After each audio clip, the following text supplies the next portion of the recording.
행복. 여러분 안녕하세요.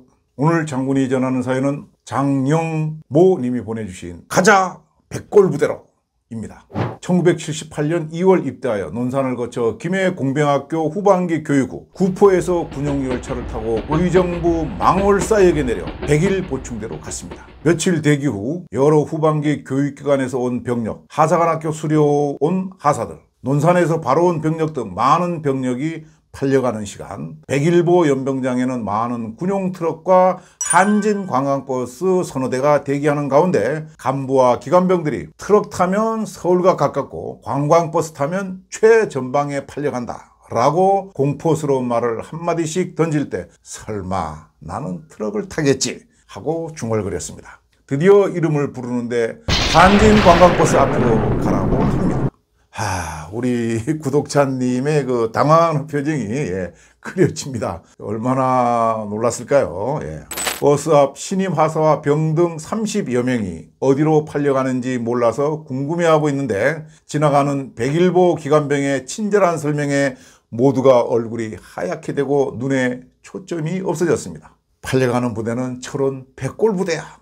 그때 백일보에 근무하는 대위가 저희에게 유안의 말씀을 주셨습니다. 군생활은 전방이라고 힘들고 후방이라고 편한 것이 아니다. 전방이 힘들고 오지라서 가족이나 친구가 면회를 자주 갈 수 없어도 편할 수 있다. 서울과 가까운 부대는 높은 분들이 자주 오고 검열도 많고 상급 부대가 많아서 괴로울 수 있다 라고 하셨는데 33개월 지나니 그 말씀이 맞는 것 같았습니다. 그런데 백일보 기관병들은 왜 전방으로 배치되는 병력의 사기를 좋아하는 그런 말을 툭툭 던졌는지, 전방으로 가는 병력이 끌려가는 동물시장의 개나 소같이 보였는지, 아니면 기관병들 사이에 내려오는 전통인지 재미삼아 하는 것인지, 지금 또 그런 말을 하는지 당해본 당사자로서는 시정되어야 할 것 같습니다.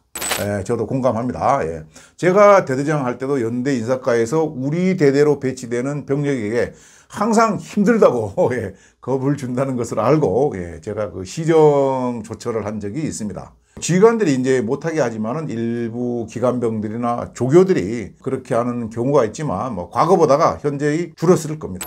관광버스에 동승한 백일보 기관병은 도착할 때까지 우리가 백골부대에 간다고 이야기하지 않더군요. 우리는 알고 있는데 아마도 그것이 인솔자의 책무였는지 포천을 지나고 강포리를 지나니까 왼쪽 넓은 들에 탱크가 보이고 도로 옆에 대전차 장애물 단해가 보였는데 여기가 전방이구나 하고 모든 것을 체념하였습니다. 순리에 적응하는 게 남은 30개월을 다치거나 사고 없이 제대하는 본전을 한다고 생각했습니다. 지포리를 지나 당시 백골부대 후방지역 마지막 초소인 문해리 초소를 지나 오른쪽으로 비포장 도로를 따라 한참을 가는데 어느 부대의 정문에서 버스가 정지하여 움직이지를 않습니다. 아무런 안내도 없이 밖을 보니 커다란 백골상이 있는데 그것을 보라는 것이었습니다.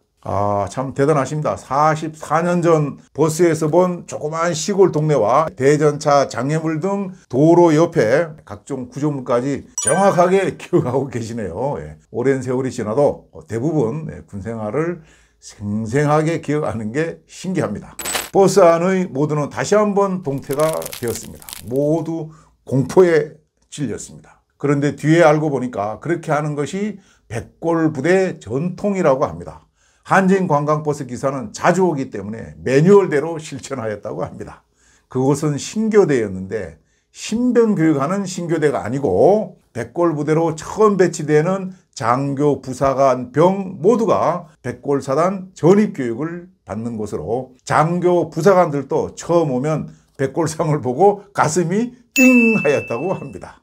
연병장에 내리니 상사분이 오셔서 부대 전입 환영 행사를 하였습니다. 덮을백을 메고 신교대 뒷산과 연병장을 오르내리는 뺑뺑이를 돌리는 행사였는데 백골혼을 심어야 한다고 가혹하게 하였습니다. 다른 부대도 그렇게 하였겠지만 점심도 거르고 백골혼을 뼈까지 심어야 한다는 상사분 가르침대로 한 결과 모두가 녹다운 되었습니다. 요즘 백골부대 전입교육은 어떻게 하는지 대단히 궁금하네요. 사단 전우회가 있는 사단들이 많은데 사단법인 백골전우회가 가장 왕성하게 활동하는 것 같은데 아마도 이 백골혼을 뼈까지 심어야 한다는 전입교육 덕분이 아닌가 싶습니다.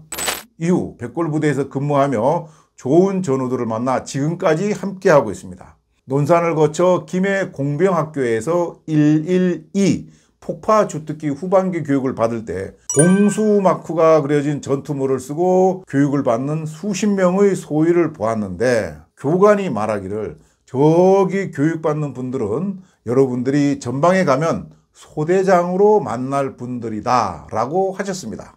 백골 공병대대에 온 한 달 뒤 결국 공병학교에서 교육받던 소위 중에 한 분이 소대장으로 오셨습니다. 육사 34기인 소대장은 국가관이 투철하였고 군에서 처음 만나는 부하들과 같이 부대 끼고 하는 것을 의미 있게 받아들이고 소통도 잘 하였습니다. 이것이 인연이 되어 60대 후반인 소대장님과 소대원 여러 명은 지금도 만나고 길 흉사를 챙겨주며 소대장님과 한두 살 정도 차이라 많은 공감대를 갖고 있습니다. 끼리끼리 논다는 말처럼 훌륭한 지휘관, 충성심 강한 부하들의 만남이었습니다. 20대 초반에 만나 지금까지 참 절대 쉽지 않은 대단한 전우들의 모임입니다.